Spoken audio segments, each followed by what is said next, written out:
Part 2. He's made it clear to the entire family that he supports my decision.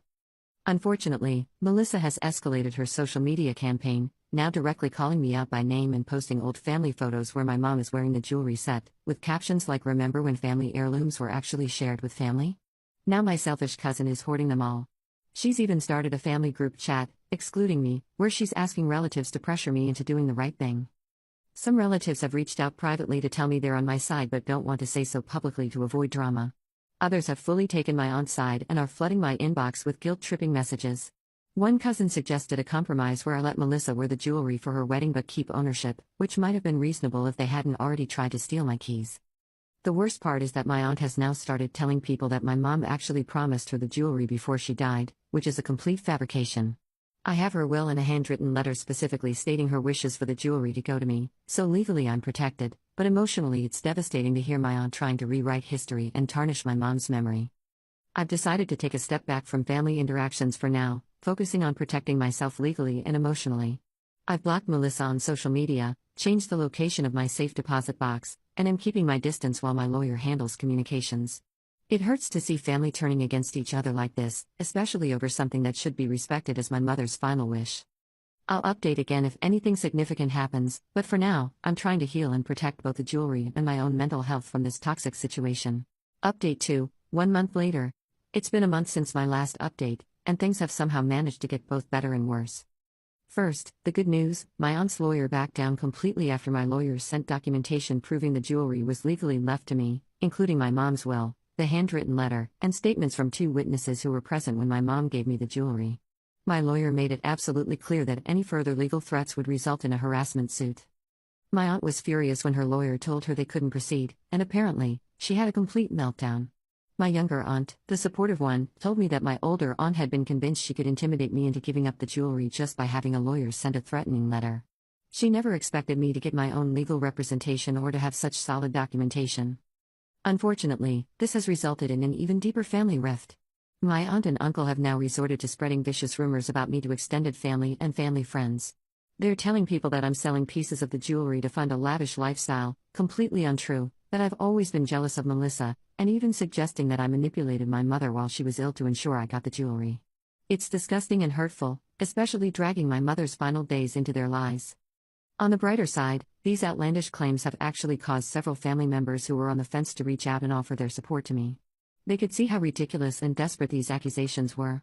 My grandfather has been particularly wonderful. He called a small family meeting, without my aunt's family, to set the record straight about my mom's wishes, and to express his disappointment in how my aunt and uncle are behaving. In a surprising twist, Melissa's fiancé contacted me privately last week. He was extremely apologetic and said he had no idea about the attempted theft of my keys or the extent of the drama Melissa and her parents were creating. He said Melissa had simply told him I was being difficult about lending jewelry for the wedding. When he learned the full story, he was horrified and apparently had a serious conversation with Melissa about her behavior. As a result, Melissa sent me a terse message saying she was sorry for any misunderstanding and that she would find other jewelry for her wedding.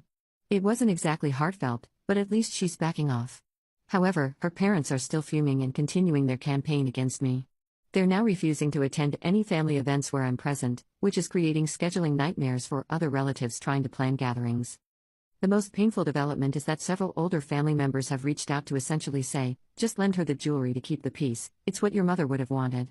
They don't seem to understand that, 1, I know better than anyone what my mother wanted, 2, these people tried to steal from me, and 3, giving into this kind of manipulation would only encourage more entitlement in the future. My therapist has been incredibly helpful through all of this. She's helping me set boundaries and work through the grief that's been stirred up by this whole ordeal.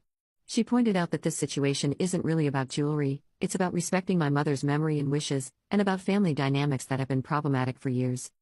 For now, I'm focusing on the family members who have been supportive and limiting contact with those who haven't. I've made it clear that I'm always open to genuine reconciliation, but not at the expense of my boundaries or my mother's final wishes.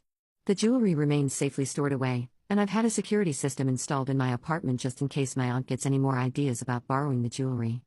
I'll update again if there are any major developments, but for now, I'm trying to move forward and focus on honoring my mom's memory in positive ways rather than getting dragged further into this drama. Update 3, 6 months later.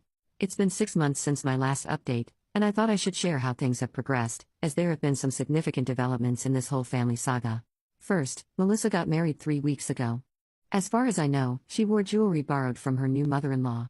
I wasn't invited to the wedding, of course, but I saw photos through mutual friends. Honestly, it looked like a lovely ceremony, and I sincerely hope she's happy in her marriage. As for my aunt and uncle, they've maintained their campaign against me, but with diminishing returns. Most of the family has grown tired of their constant negativity and attempts to vilify me. Even people who initially sided with them have started to distance themselves after seeing how obsessive they've become about the whole situation. The biggest surprise came about 2 months ago. My grandfather, who's been my biggest supporter throughout this ordeal, decided to address the situation once and for all. At 78 years old, he's the family patriarch and generally commands respect from everyone.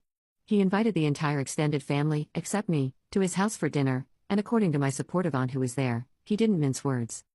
He apparently told everyone the full history of the jewelry, how it had been in the family for generations, how his mother had specifically chosen my mom to be its keeper because of her appreciation for family history, and how my mom had explicitly wanted it to go to me. He expressed his deep disappointment in how certain family members, looking directly at my aunt and uncle, had tried to circumvent these wishes, and had created a toxic environment in the family. The most powerful moment came when he pulled out old family photos and letters that documented the jewelry's history and the intentions for its passage through generations. He even had a recording from 10 years ago, at a family reunion, where my mom was talking about how she hoped I would one day wear the sapphire set at my own wedding. Apparently, there wasn't a dry eye in the room, except for my aunt and uncle, who were fuming.